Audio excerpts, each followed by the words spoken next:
we go. Salute to NBA Nation on this Sunday afternoon, a matinee edition of NBA Weekly on the NBA Report. CP the Franchise, Alex Charles, Andrew Salop, the 1-2 combo in the building. On today's show, Jalen Brunson's 40-point masterclass in Sacramento. We're going to talk about it and talk about why he is deserving of all NBA honors, man. Plus, Lakers and Warriors battle for worst in the play-in tournament. And, that was a weird game, and we're going to talk about that as well and talk about what the implications are after the Warriors beat the Lakers in that game. Plus, Zion, B.I., and the Pelicans are heating up, man. We're going to get into those Pelicans and see how they might fare in the Western Conference playoffs, man. So lock in, hit that like button, hit the share button, and subscribe to the channel. Another edition of the NBA Report, man. Let's get it going. Salute, salute, salute. All right, there we go, here we go. All right, fellas, how you feeling, man? Feeling good, man. It's the weekend. Yeah. Chilling. Andrew got to hoop. I got to hoop. So Nice. it's a good weekend. Okay. And salute to you two for being up late. You guys were on West Coast time. Yeah. For Knicks Nation. So, shouts to you two. Yeah, for man. Sure. Yeah, man. We had 2,700 in the chat just chilling with us. 2,700 in the chat last night. What time was KFTV. what time you get off there? 3 a.m., 2 a.m.? It was close to 2. It's close to 2. Close to 2. Yeah, that's dope. Yeah. Salute. Yeah, we started about like 12:45, 1 o'clock, right? Yeah. And people are staying up for it, so that's dope. People were in there rocking, man. But it was a good win. Knicks won 98-91 in Sacktown. 3 in a row for the Knicks. But the story here was Jalen Brunson, man. 40-point masterclass, leaving Keon Ellis in his wake. Now you got Keon Ellis and Davion Mitchell trading war stories about Brunson. They traded nightmares about Brunson because he's been that good. He's been terrorizing the league. Back-to-back 40 pieces. The first Knick since Carmelo Anthony to go back-to-back 40s, and only 4 Knicks have done it, surprisingly. Carmelo, Bernard King, Patrick Ewing, and Jalen Brunson, man. So shout out to JB, man. Great job by him. Great effort by the team. But we got to talk about All-NBA because he made his first All-Star team, and now All-NBA. Should he be in that conversation? And that is the topic here, man. Andrew, I'll start with you, man. What do you think, man? Yeah, because I think definitely he should be all NBA consideration. Me and Alex even talked in the past about MVP consideration for the simple fact that he's just doing more with less. Yeah. I mean, Julius Randle out. There's been a bunch of injuries, right? And he just keeps getting better. When you need him most, he comes up big. He's just a winning player. Like, the stats are great. The 40-point game, the 2 40-point games together are great. But in those situations, when it matters most, he comes up big, and I definitely believe he's an all-NBA player. What about you, man? For sure. I mean, the way he's just elevated the Knicks, man. I mean, not only from last season, this season, his performances, not having Julius Randle, as Andrew talked about, you got to give him his respect. It's now time to give Jalen Brunson his respect. I mean, we have to consider everything he's done. You've missed Julius Randle. You've missed OG Anunoby. You've had guys who are just rotational players. I mean, it was Brunson and his guy, Dante DiVincenzo, leading this team for a good portion of the season, right? After January, it was just those two as the backcourt who you had to rely on to score. And so the fact that Brunson has had to rely on a shorthanded Knicks team, and still they got to 40 wins, CP. They got to 40 wins. Yeah. 2 games away from being over 500 again, second season in a row with Jalen Brunson at the helm.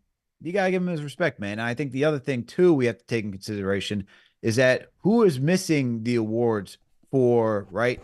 He needs 3 more games to hit the 65-game threshold to get an award. You talk about guys like Jimmy Butler, Donovan Mitchell, a Kyrie Irving, Jamal Murray, Bradley Beal, guys who have missed, who I should say are ineligible to get awards this season. So when you look at the guard position, it's there for the taking. Yeah, true indeed, man. 27 points per game, 7th best in the league right now. 3 boards, 6.5 assists, good for 14, and he's shooting 40% from 3. I mean, you got to look at, first and foremost, you got to factor winning into it. And where would this Knicks team be without him? Look how many injuries that they've had to go through. And they're still sitting there 4th in the East. They lost an all-star, an all-NBA player in his own right in Julius Randle. And this team is still right there right where they left off. 12th in the league in plus overall plus minus. If you guys are into the player efficiency rating by John Hollander, he's 18th. All right. He's 10th in VORP, value over replacement player. So those two stats, an indicator of his value to the team. He's 10th and 18th, respectively, in those categories. 40 or more points in 6 times. 6 times this year. It's 5th most in the NBA. So I think, numbers alone, I got to look. He deserves it. But also, I think what's going to help him this year is a couple things. For one, the All-NBA designations are positionless this year. So you're going from, back in previous years, you have first team, second team, third team, but it's 2 guards, right? So you had to be the top 6 in your category, in your position. Now it's just 15 of the best. So I think that should help him. I also think, like you said, a couple of guys being knocked out will also help him. The 65-game rule knocks out Embiid. Spider Mitchell is out. Jimmy Butler's out. John Morant is out.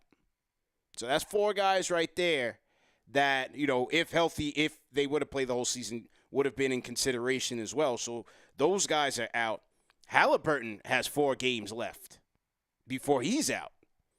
So that's another guy who could potentially, miss that mark there. So I think, if you can combine those factors, his contributions to the team, the winning factor, the numbers, the guys who aren't going to be eligible, plus the fact that you allow more players of his position, if they deserve it, to make it, I think he certainly makes a strong case, and I think he'll get it, man.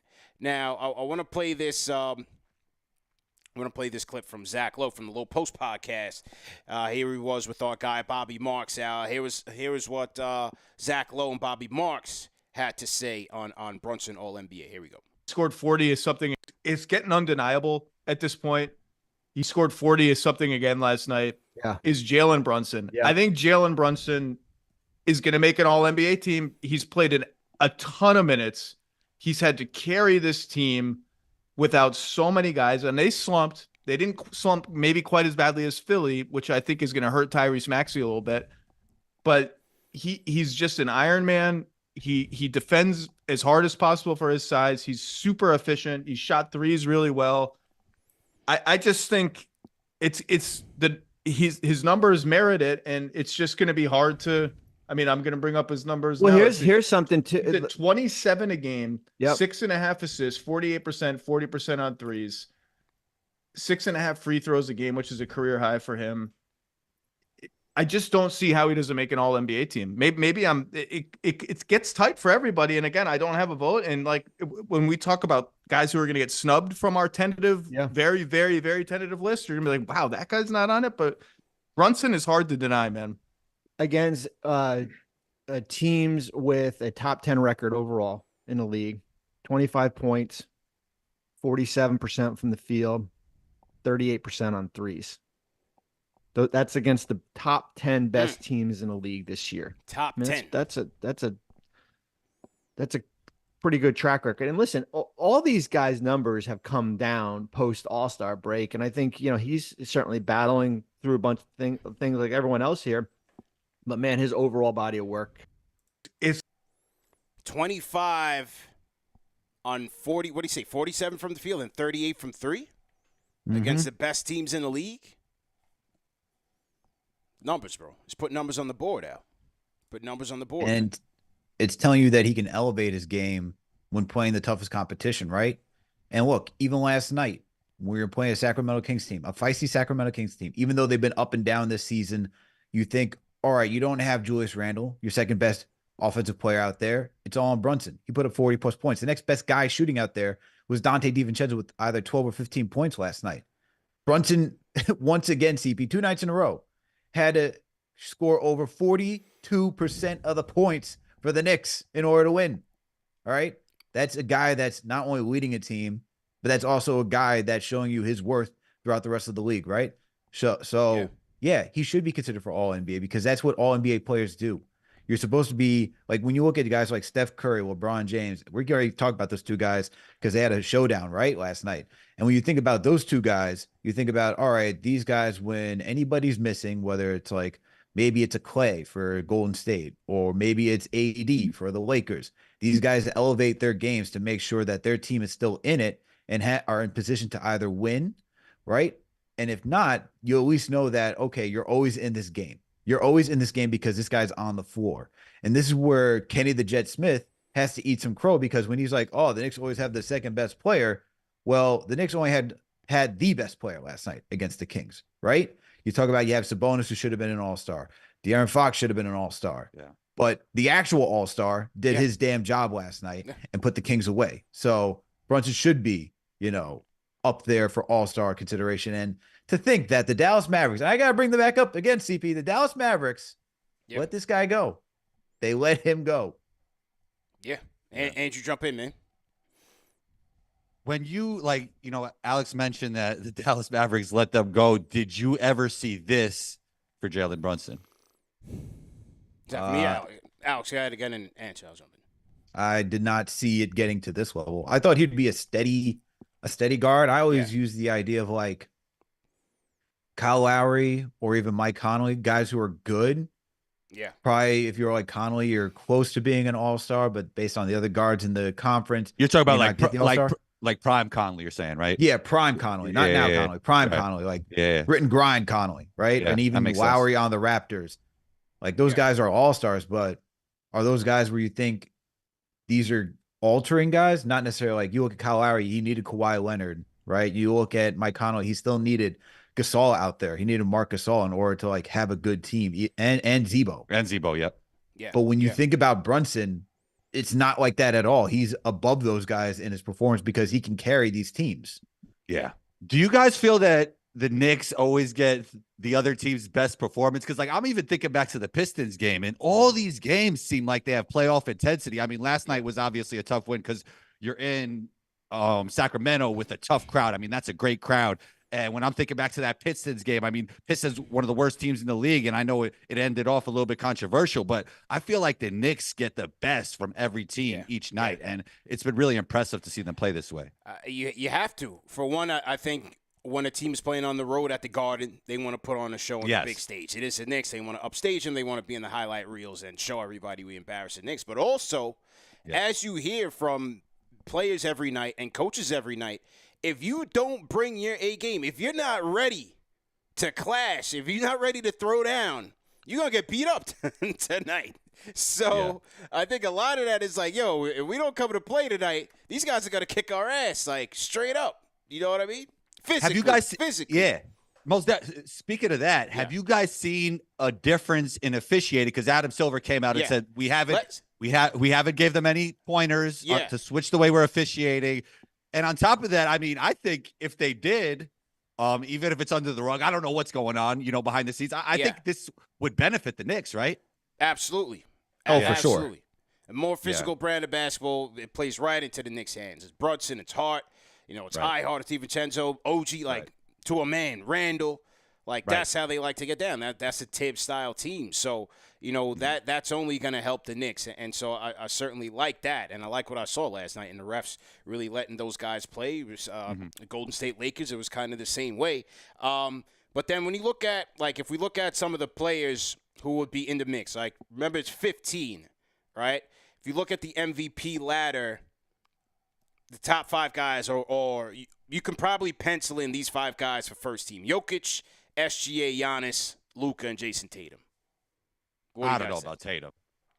Could be, all right. Maybe Tatum's the iffy one there, right? I know he's iffy for you. We know this. Hey, Jalen Brown's been looking like their best player lately. I don't know. Okay, all right. I mean, listen, I think there's a fair debate that could be had on the next Celtics I like second Brunson. report. I like Brunson better than Tatum. Me personally, I like the way he plays basketball better than Tatum. Me as well. Me too. You talk to any Celtics fans out here, though, you think Knicks fans are crazy. I'm just going off of more so. Who could do more with less? That's what I'm thinking. Who could do more with less? Great idea. Who has demonstrated they can do more with less? Great. Exactly. That's 100%. a great point. That's a great point.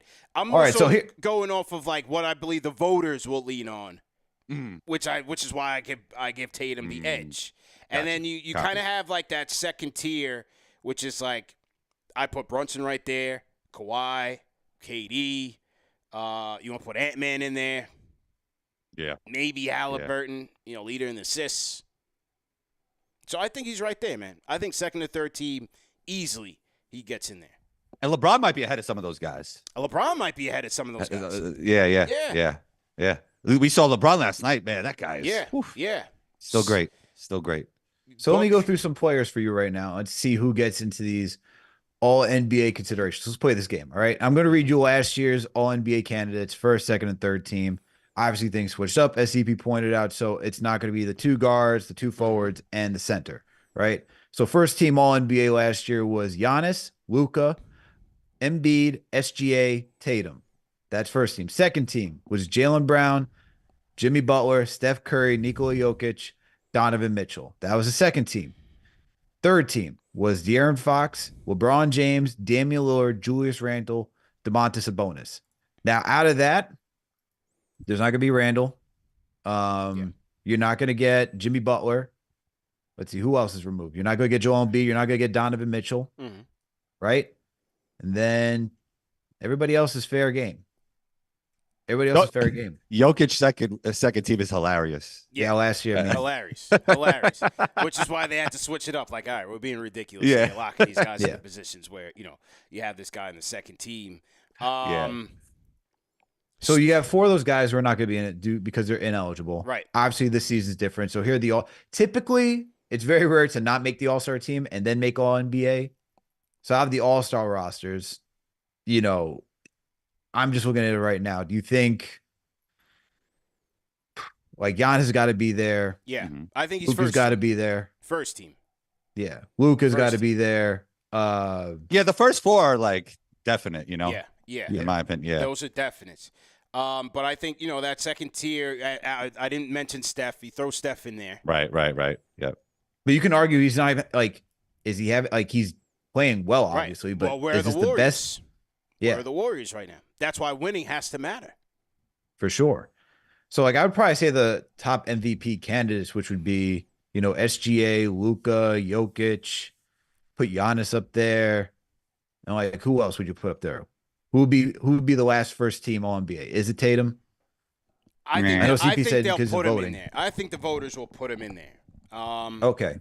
Maybe it's Kawhi, KD. I think they'll put Tatum up there because winning. I think they will.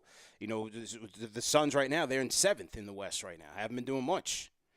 So I think. I mean, from an individual standpoint, there's a good argument that KD's better than Tatum. Like crazy numbers, crazy efficiency numbers. But Tatum, you're right. I mean, from a team aspect, I mean, they've been dominating through long stretches. Yeah. So that's where he might get the edge in some of these debates, if you will. Yeah.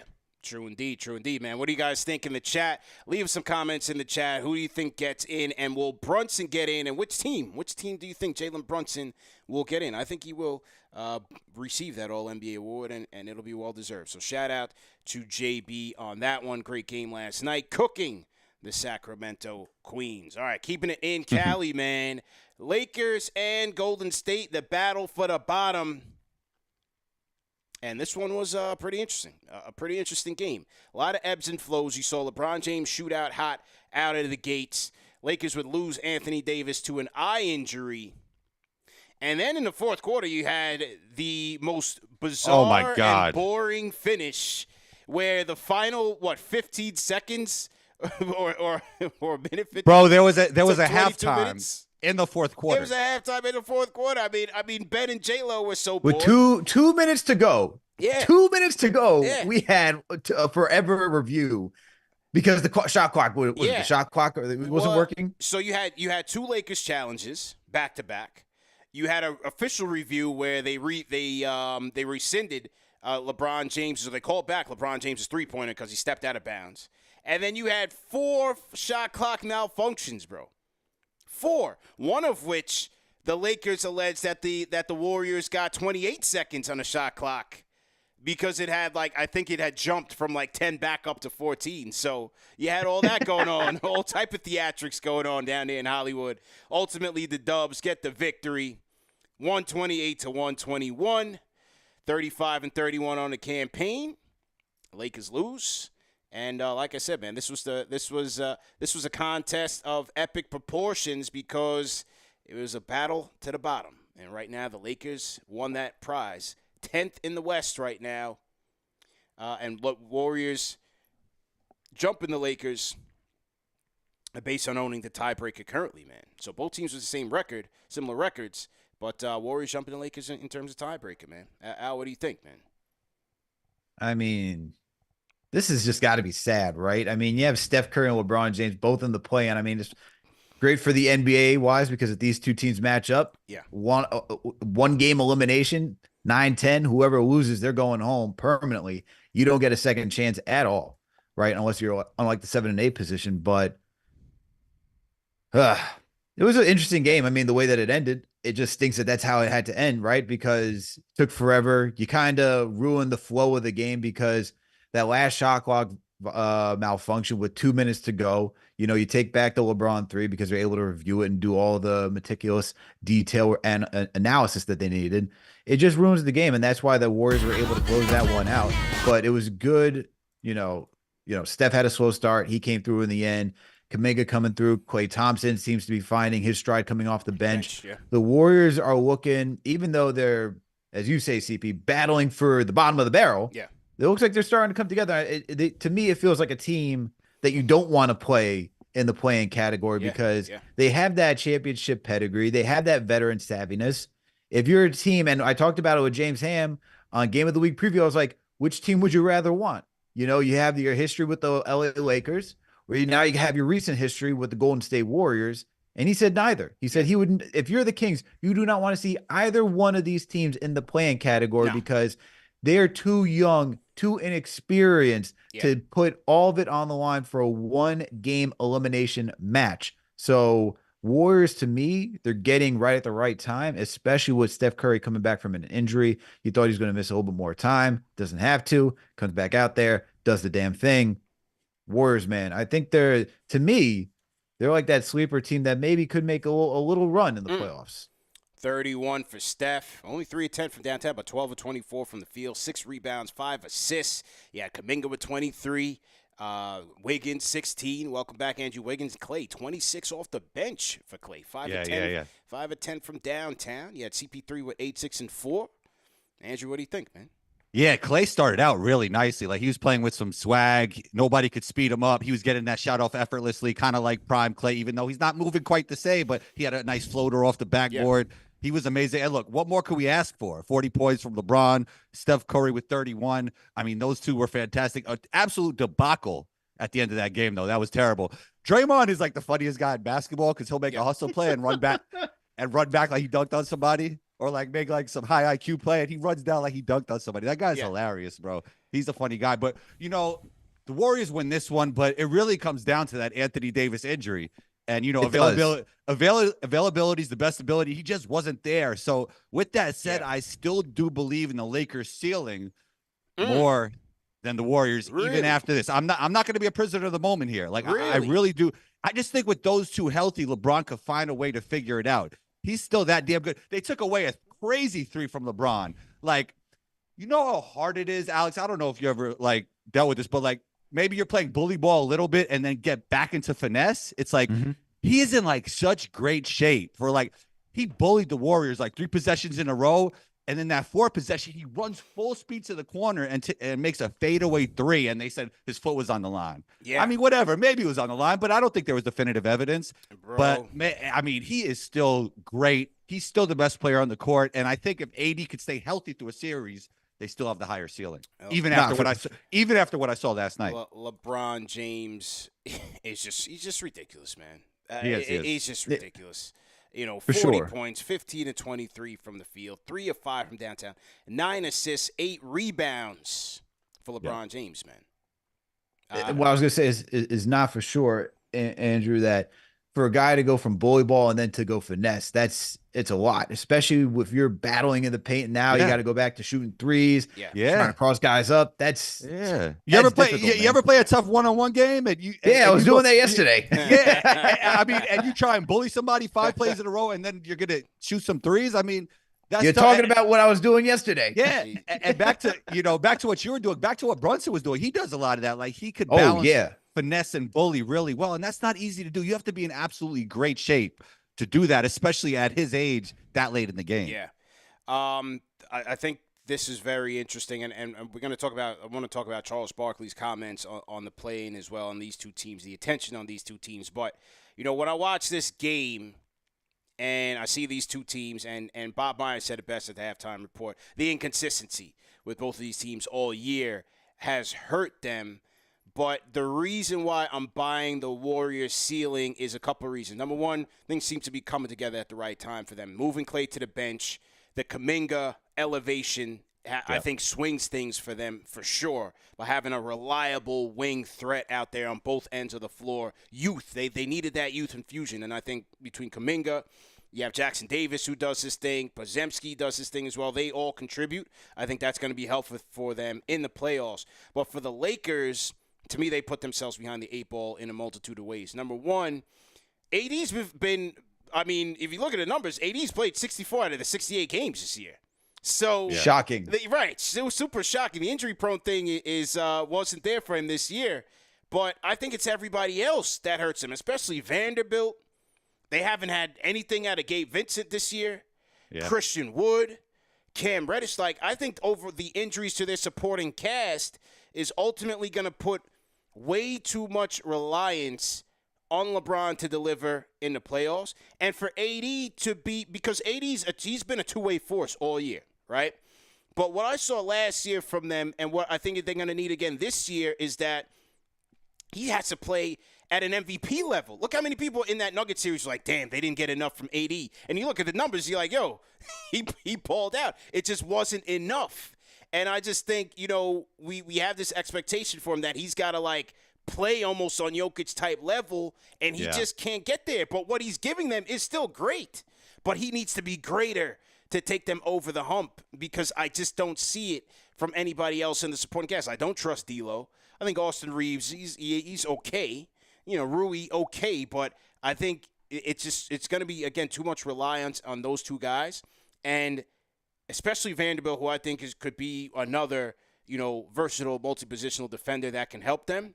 I think that hurts them. Secondly, what hurts the Lakers is that if they're going to be stuck in this 10th spot, they got to play Memphis they finish out the season in Memphis, in New Orleans, and then if they stay in that 10th spot, then they got to play 2 road games in the play-in, then do a 5th road game in round 1 of the playoffs. So you're talking about 5 straight road games, and your prize is maybe the Denver Nuggets in the first round.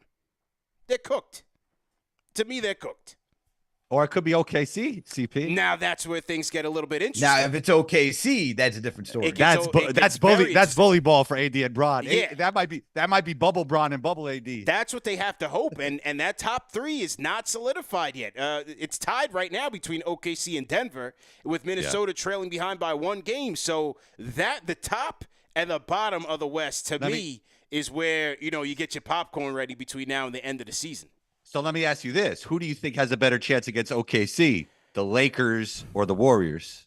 Both. Lakers. Yes. Both. Lakers. Both? Both? I go Lakers.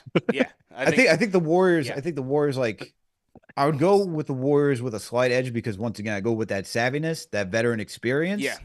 But I think it's tough for me to go full on Warriors in that matchup because the OKC has the talent to do so. They have the talent to match. Now, if it was the Lakers, the thing they don't have is the front court depth. They don't have. If you're going to have J-Dub and you're going to have Chet being your 4 or 5, that's tough to go against LeBron and AD. I love Chet. I love Chet since the draft. Super high on Chet. I don't think he's ready for AD and Bron in the paint right now. And he's even better as a help side defender than bodying somebody up and keeping them out the paint. It'll just be tough for them. And I think the Lakers actually would win that series if they stay healthy. I think that's a key for both of these teams. You want to see the Nuggets maybe even drop down to 3rd. And I'll be interested to see how much will the Nuggets push for, obviously they get first. You get home court throughout the entire playoffs, throughout the entire thing, except for the finals where Boston will have it if they make it. But I think both these teams won't be afraid to go into OKC, and I think they can knock them out. Minnesota, same way. We'll see how Minnesota fares in the playoffs if Towns comes back by then. If not, what will Minnesota's offense look like? They get into those offensive droughts a lot of the time. Their defense will be there, but offensively, how will they look? Is Nas Reed and those guys going to take the next step? But that's just my thing with the Lakers, man. Like, I see so many people like, Darvin Ham, he's a coach of the coach of the coach. I just think roster-wise, with the inconsistency and the injuries, I think that is more of what has kept the Lakers back than Darvin Ham, X's and O's in-game adjustments. I just think it's roster, man. Isn't it funny how we had Trevor Lane on the show, CP, this offseason, where it was like, we and KOC, I'm pretty sure KOC also said, like, you got to give the Lakers a lot of credit because they had like one of the best free agent or not free agent, but offseason moves because they added a lot of wing depth. They added another guard to Gabe Vincent, to be like that Mario Chalmers, like defensive guy, play off ball, because that's how, he was thriving with Miami. But it's just been a lot of injuries that the Lakers have had to deal with. A lot of injuries, man. To them, it's bad luck. But this is also kind of the thing where you watch a LeBron James led team where there's so much turnover outside of like the main guys on that roster where it's hard to keep consistency. And this is where consistency matters for teams to make that trip back to the playoffs. And I think that we also have to take into consideration too when evaluating how the Lakers maneuvered, right? I mean, I think they still have enough talent. When you look at the top three, you got LeBron, AD, you also got Reeves. Reeves had a really good playoffs last year. Yeah, he did. It's the guy that you need to step up is D'Angelo Russell. Like, it's not even more so like Anthony Davis, because you said it, CP.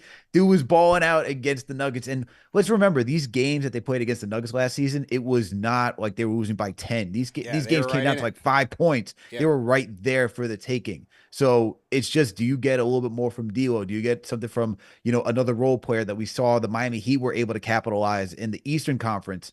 For me, that's what the Lakers need. And I just don't see that happening from a role player standpoint. Maybe D'Angelo Russell surprises us. He had a solid game last night. Maybe he surprises us. Maybe, man. So let's see what happens there. Now let's get to Charles Barkley's comments on the play-in. Curious to think what you guys think about this and the overall coverage of Dubs and Lakers by the mainstream media. Here's Charles.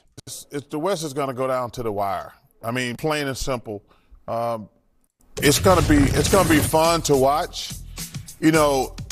Our sister network on the idiots on the other network keep talking about the Lakers and the Warriors like they got a chance. But listen, they have a chance. It's called the play-in. The play-in is not a real thing, just for the record. That's just something we made up, Shaq. It's just like the CBI tournament. That's what the Lakers and Warriors. Oh God, you're already in college basketball.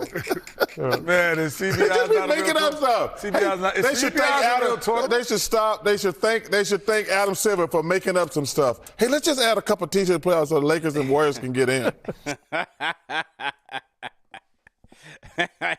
Andrew, what's your thoughts I on mean, that, man? We're all in the sports media landscape. That's what you got to talk about the Lakers. It just is what it is if you're ESPN. Like, he has to know that. Yeah. It's not that anybody's an idiot over there. Like, they know what they're doing. It's a business. That's how these guys eat. Let's be real. Yeah, like it's not up to the individuals talking about what they're talking about, who makes the topics. Yeah. Like, so I really don't get it. And you think JJ Redick wants to talk about the Lakers every episode? Right. No, like people want to follow their basketball curiosity, but you got to give them what they want too, right? You got to bring people in, and then you could talk about a little bit of everything, but you got to bring them in with the topics that people want to hear about. People want to hear about Steph Curry and LeBron James. Yeah. Like, they want to hear about them. So the Lakers are always going to be talked about, Charles. It's not about them being idiots. It's just the way it is. It's business. It's absolutely just the way it is. And the way the sports media landscape is now is that, everybody's cord cutting and niching down into their respective interests. So Knicks fans are coming to Knicks Fan TV. You know what I'm saying? Like, the Lakers fans are going to Laker Nation. And they're coming here. They're coming to the NBA Report as well. But what I'm saying is, on those respective channels, like we were saying in our interview combo, like, you're listening to what your audience wants. The audience will tell you what they want to see, and that is the content that you're creating. So for ESPN and TNT, they're not getting – they're getting a smattering of people, but they're also getting a lot of casuals that are tuning in. So that casual fan, They're not interested in, the Sacramento Kings in the 7th place. Or they're not interested in, what Dallas might be doing. Yeah, here and there. But overall, they want star power. Is LeBron James at 40 years old? Can he do it again? They just went to the Western Conference Finals last year. Can he do it again? Stephen Curry, the greatest shooter of all time. Are they going to be back in the championship mix? Like, that is what the casual fan wants. That is what the NBA wants. And that is what they push to their media partners. You know what I'm saying? 100%. 100%. Al, what do you think? I mean, I agree with all of what you guys are saying. I mean, you just go to any ESPN page, right? Who they're talking about. You go to any NBA TNT page. You see all the casuals come through and be like, oh, Lakers, LeBron, Steph, right. all this, that, and the third, Giannis. Like, that's the stuff that's trending. But there's also a section that you guys noted of the niche content creators that are sought after. I mean, when you start seeing NBA podcasts and people want to learn about, what's the Trailblazers' future, man? What do the Kings look like? You think about the Memphis Grizzlies and, just bringing the NBA fan base to that. Like, there is that section. There is fans that just love the NBA at large and love learning about different players, teams, where they stand and so forth. And, like, I feel like we're at the point where anybody's needs can be met. But you can say that what ESPN does caters to everybody, right? Yeah. The niche, the casuals, because you throw one thing out and it's like, oh, what do they say? And you get both sides of the reaction, right? You get the niche guy, and the niche person's like, this is so vague. It doesn't really encompass everything that we should probably discuss about whatever team. And then you have the casual like, Russell Westbrook's great. Look at the triple-double that he has, right? Right. I had a debate about whether Russell Westbrook is better than Chauncey Billups. I'm like, I'm going with Chauncey. People are like, but look at the numbers Westbrook's hitting. I'm like, okay, you clearly didn't watch Chauncey's career. You don't know about Chauncey's career. You don't know how he came to fame, but you're going to just choose Westbrook. And there's no shade to saying Westbrook stinks or anything of that nature, but it's not an open debate. It's like numbers. I see numbers, simple for me to read. That's what I'm going with. But the one thing I can't stand with what Chuck said is that, we created the play-in just to, cater to like the LeBron James and Steph Curry, because that's just not true. Okay. I mean, we can go back 2 seasons ago where you had a young team and the Pelicans just push the Suns to get into the playoffs. And that was fascinating. And then you create a rivalry. And it's like, oh, next year, can we get that same rivalry? Right. I think we had a play-in where we had the Memphis Grizzlies face the Golden State Warriors, if I'm not mistaken. So like that type of stuff created more interest, right? You have Dylan Brooks at the time going back with Clay, and Clay going 1, 2, 3, 4, count my rings, right? Yeah. So you start getting some edgy chippiness over there. And then look, last season was probably the creme de la creme if you're Adam Silver of what you wanted. The Miami Heat don't take the regular season lightly and then get all the way to the NBA Finals through the play-in. They take out the Bucks, they take out the Knicks, and then they take out the Celtics, taking every team almost to the distance, right? And then you have the Lakers go all the way to the Western Conference Final. And I think the fan base, if you just love just the parity in this league, right? You could be like, oh, anything can happen. Yeah. That's what we want. Anything can happen at this point. And that's why I think for Chuck that he's just so wrong on that, because that adds so much intrigue where you could have that same thing again this season. We just talked about the Warriors and the Lakers. If you tell me the Lakers get the Thunder first round, we just said the Lakers could wash OKC or just take them, right? Because of just the matchup. And now we're talking about, can the Lakers actually go on this run again? All they have to do is win one more series. They're back in the Western Conference Finals. And then you have the whole casual fan base saying, do we get LeBron James back in another NBA Finals? And then it caters to everybody all over again. So I just feel like it's too much hate, man. Just love what we got, man. It's just growing. Yeah. Enjoy the new media. Enjoy the new media. Yeah. Speaking of new media, I mean, it's just going to get more and more like this, because back in the day, ESPN, like, it was either take it or leave it. Right. Like, we're talking about what we want to talk about, and you guys got to listen here because there's no other choices. And also with the algorithm thing, I mean, if ESPN don't play the algorithm game, it's going to be tough for them. So they know that's what goes on social media, and social media drives so much of this. So, I mean, Chuck, if you don't like ESPN talking about Lakers and Warriors, I mean, things aren't changing anytime soon, Chuck. No time. That's just who they're going to talk about. No time soon. So interesting debate there. And I think, look, you just never know. Like you said, Al, you just never know. I thought last year the play-in was fantastic. Year before that, I thought it was pretty competitive. And then if you have a situation where you have one of these teams like the Lakers or the Warriors who do have championship pedigree, who do have the championship the veteran experience and the superstar, megastar talent with the coaching, hey, you could see upsets against younger teams, younger, inexperienced teams like an OKC or like a Minnesota, should those teams meet. And I think that makes for an intriguing playoff. And, hey, you never know. Knock on wood, you'd hope this doesn't happen, but injuries can happen as well. And then just like Miami and the Bucks with Giannis's back injury and Miami going on their run that they did. So I think overall the advent of the play-in has been good for the league. Obviously, revenue-wise, hey, it gets a couple teams some extra, revenue at the gate. Gets the league some more eyeballs, a little while longer, maybe a week longer. And so overall, I think it is good for the game. So Chuck and those guys will be A-OK. And there that is. All right. We got to talk about the New Orleans Pelicans, guys. Pelicans don't look right now, but, look, last 10. They're 7-3 in their last 10. Top 10 in net rating, top 10 offensive rating, top 10 defensive rating. Shout out to Willie Green, who always has his guys ready to play. And the Pels are sitting pretty right now, 5th place in the West, 1.5 games back of the Clippers, who are in 4th. And my Clips are they've been up and down recently, man. Post All-Star break, they've been kind of shaky, hanging on. But the Pels are surging, man. Andrew, what do you like about this team right now? Yeah, maybe James was outside too much for that All-Star weekend. Yeah, he might have been. Yeah. But yeah, I mean, they just played the Clippers 2 nights ago, and it was really impressive to see Zion play that way. And he's been playing really solid the entire year, going right at their bigs and just screaming like, "You can't guard me!" Like, if you think this guy isn't passionate about the game, I mean, just watch that game. And everybody wants to talk about him when he's out of shape, when he's not playing well. And we always say it like, availability is the best ability, right? And he's been playing 56 games this year. 56. And he's attacking the rim. Like, the numbers aren't quite as grand, but he hasn't been playing as much too. So that's part of it. He's such an underrated ball handler and passer. I mean, the way he attacks in transition, he's an all-star level player. Maybe he won't be the face of the league at this point, but he's an all-star level player, and he's playing really well. And we should talk more about Zion Williamson when he's playing well, because we always talk about him when he's not playing at all.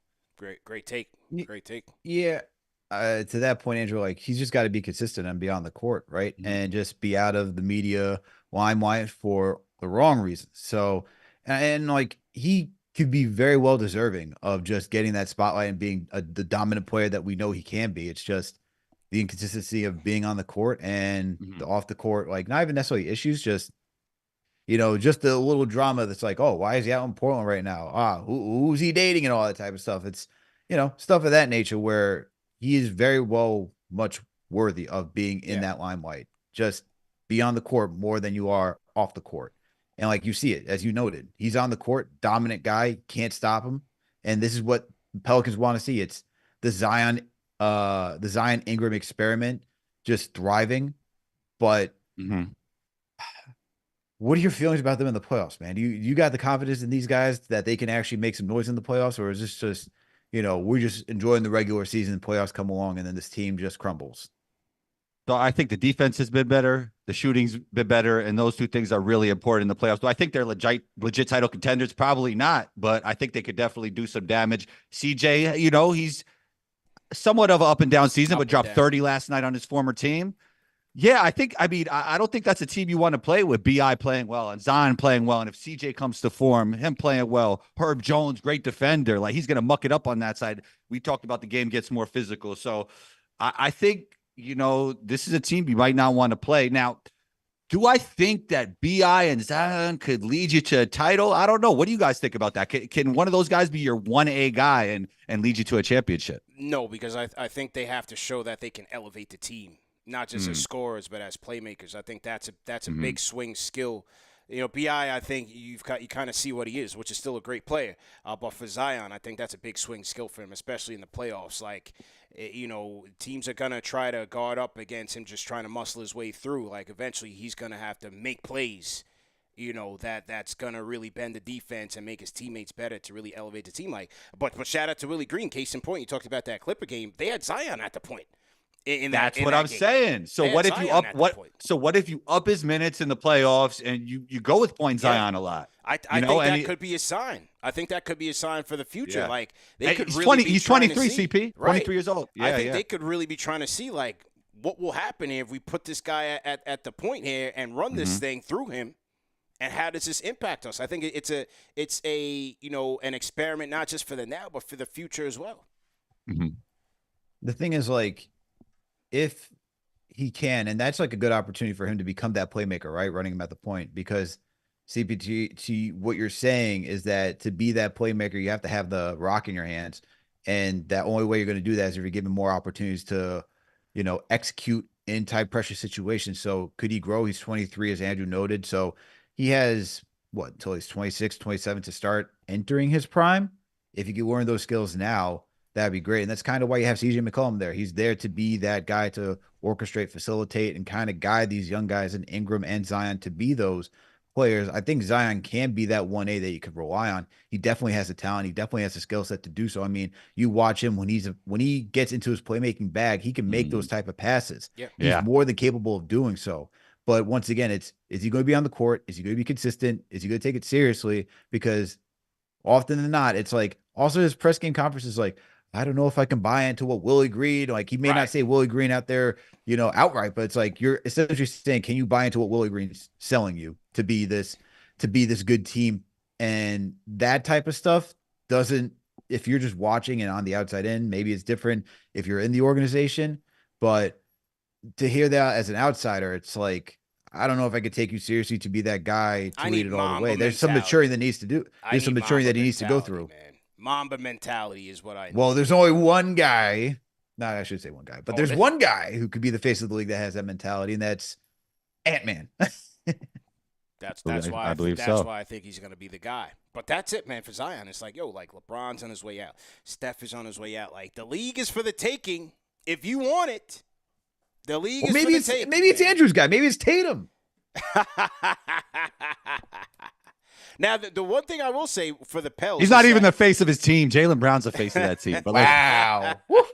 The one thing Celtics fans about to get in your mentions, boy. The one thing I will say about the Pelicans, and it kind of fits into the Clippers' inconsistency down this stretch, is if they finish in that 4-5 matchup, I think that is still a favorable matchup for them in terms of playoff success. Yeah, the Clippers will have that depth, but I think they can still be beat. And then you never know. Same thing with the Lakers and Golden State. I think it's the same thing with the Pelicans. If you can avoid the Nuggets, let's say the Nuggets don't capture that 1 seed, and you go 4-5 against the Clips, you win that matchup. You go up against OKC or the Thunder or the Timberwolves, another winnable series. The next thing you know, you got Nuggets and Pelicans in the Western Conference Finals. Never know. It's a good it's a good builder. Well, one thing I can say is, give Willie Green his credit. He's continuing to have these guys playing at a great level. Like I said, top 10 in net rating, offensive rating, defensive rating. He's a good coach right there. Not afraid to pivot, experiment, and make those in-game adjustments, man. Ooh. Willie Green, great basketball coach, and CJ, great leader, which is probably has something to do with their success as well. So shouts to both of them for sure. True indeed, absolutely. Man. And I'm saying oof because Flizzy Flex in the chat. Shout out to you for always being in here. Flizzy Flex never misses a Pelicans are food. Everybody wants to play them. No faith. Okay. No faith. Man. Okay. Shout out to Flizzy Flex.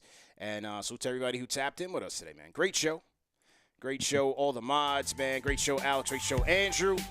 For me and Alex, that's it for now. We'll be back on next weekly on Knicks Fan TV at 10 o'clock. And, man, Combo, what do we got coming up this week, man? Or let the people know what you had this past week and what you got coming up next week, man. Yeah, Miami Heat shooting coach Rob Fodor. Go check that out. Jason Tim, still some stuff that's really good on there. The episode before that, I think me and you got some stuff coming out too. So we got to get that out there. We got, the people got to be on the lookout. Not only the NBA report, but Knicks Fan TV should be seeing some of that as well. So I'm excited to see everything that's coming up for all of us. Yes, sir. Well, great job as usual, man, for all you guys watching. Appreciate you guys for tapping in. Remember that this show is available in audio podcast format, man. No reason to miss it. Catch us on all major podcast platforms. And do us a favor, man, as we try to grow this wave on the NBA Report. Like, share, subscribe. Very important. Hit the like button when you come in here or before you leave. Share this video on Twitter, on Facebook, on Instagram, whatever it is. Text somebody. Each one makes a difference. And subscribe. Subscribe to the channel, man. Leave us a comment with your thoughts. Lash, what's good? I see you. Soldier Slim, appreciate it. TM, appreciate it. DeMario, Montague, appreciate it. Agent Super Argo, definitely appreciate it. Shout out to AP Jamaica Queens 22. See you guys later, man. Peace.